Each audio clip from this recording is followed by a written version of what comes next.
আসসালামু আলাইকুম। কেমন আছেন সবাই? আশা করি ভালো আছেন। আলহামদুলিল্লাহ আমিও ভালো আছি। তো আজকে আরও একটি নতুন ভিডিও নিয়ে চলে আসলাম।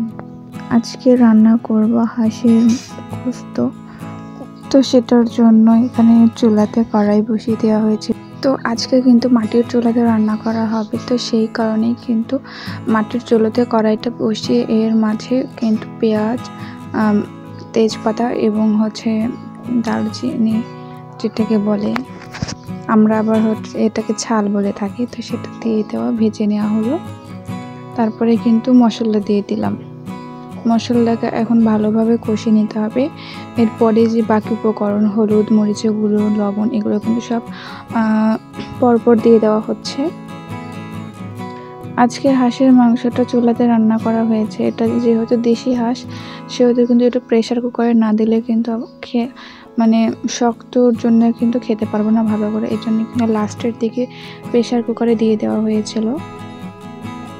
অনেকে আছে প্রেশার কুকারে দেয় না, এমনিতেই করে, বাট প্রেশার কুকারে দিয়ে দেখবেন গোস্তটা অনেক সুন্দর নরম হয় এবং খেতেও কিন্তু ভালো লাগে, সুস্বাদু হয়।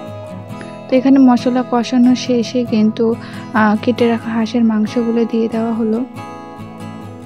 আমরা সবাই জানি হাঁসের মাংস আসলে বাছা অনেক বেশি কষ্টকর, অনেক বেশি লোম থাকে এই কারণে।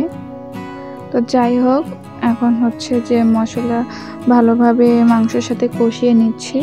নেওয়ার পরে কিন্তু আলু দিয়ে দেওয়া হবে। আলু দিয়ে একটু নেড়ে চেড়ে কিন্তু ঢেকে দিব।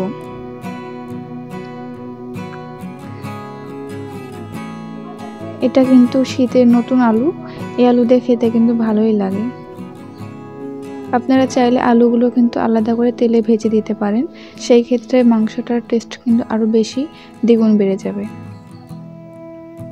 তো দেখুন, এখানে ভালোভাবে কিন্তু নেড়ে চেড়ে নিচ্ছিলাম।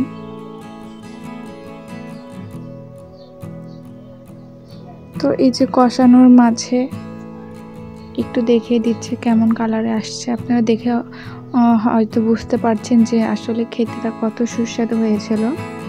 তো এই পর্যায়ে কিন্তু প্রেশার কুকারে দিয়ে দেওয়া হবে।